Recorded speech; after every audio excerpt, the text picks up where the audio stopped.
Oke, baik. Assalamualaikum warahmatullahi wabarakatuh. Perkenalkan, nama saya Jody Pratama Jalil. Di sini saya akan mempresentasikan terkait mata kuliah Praktikum Anorganik Modul 4 tentang Introducing Zeolite Synthesis from Rice Husk Ash. Baik, langsung saja.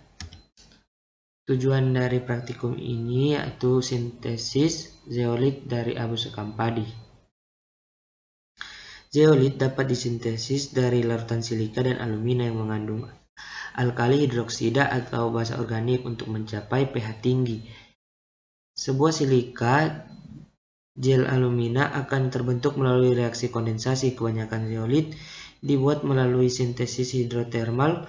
Kondisi sintesis tergantung pada komposisi bahan yang didinginkan, ukuran partikel, morfologi, dan lain-lain. Kemudian pada pengambilan sampel, dalam percobaan ini sampel yang digunakan berasal dari Tilongkabilah, Gorontalo.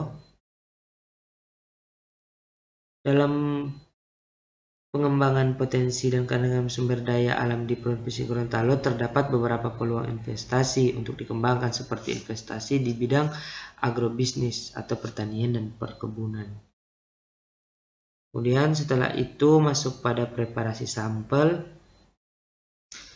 Sebelum sampel digunakan dalam praktikum, hal yang dilakukan adalah menjemur sampel hingga kering, kemudian dibakar hingga menjadi abu.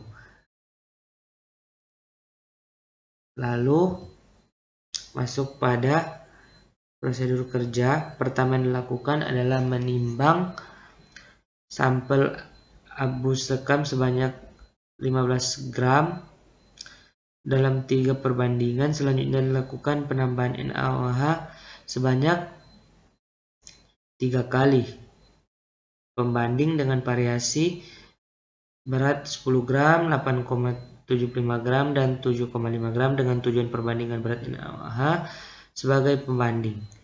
Variasi mol dimaksudkan untuk menghasilkan zeolit sintetik dengan tingkat kemurnian yang tinggi. Semakin besar jumlah mol KOH yang digunakan dalam sintesis zeolit menggunakan media kristalisasi Aquades, maka konsentrasi kuarsa yang terkandung dalam sampel akan semakin berkurang.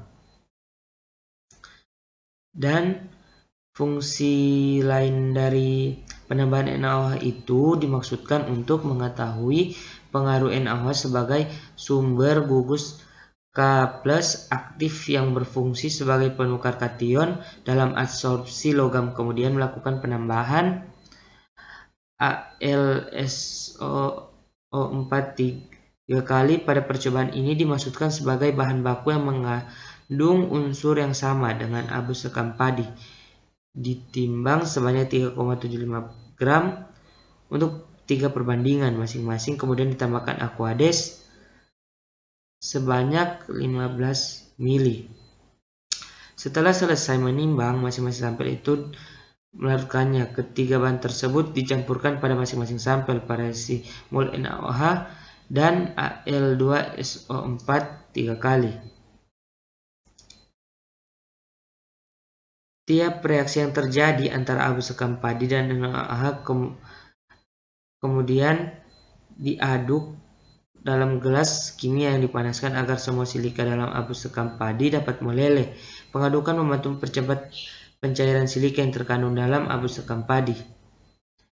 Reaksinya bisa dilihat, SiO2 tambah 2 KOH menghasilkan K2SiO H2O. Setelah adonan mengental, kita pindahkan ke dalam gelas arloji dan dimasukkan ke dalam oven agar kadar airnya berkurang dan segera mengamati perubahan yang terjadi. Setelah beberapa menit dalam oven, terbentuk sintesis zeolit dari abu sekam padi kering yang berwarna lebih gelap dari sebelumnya. Dan reaksi yang terjadi, K2SiO4 tambah Al2 menghasilkan K2SO4 tambah zeolit. Oke, terakhir Kesimpulan dari percobaan dapat dibuktikan bahwa zeolit dapat disintesis dari abu sekam padi dengan penambahan NaOH dan AlSO4 3 kali, dan yang diperlakukan seperti tertulis pada pembahasan. Hasil akhirnya berupa zeolit sintetis yang kering dan berwarna hitam. Baik, sekian dari presentasi saya. Untuk perhatiannya saya ucapkan terima kasih.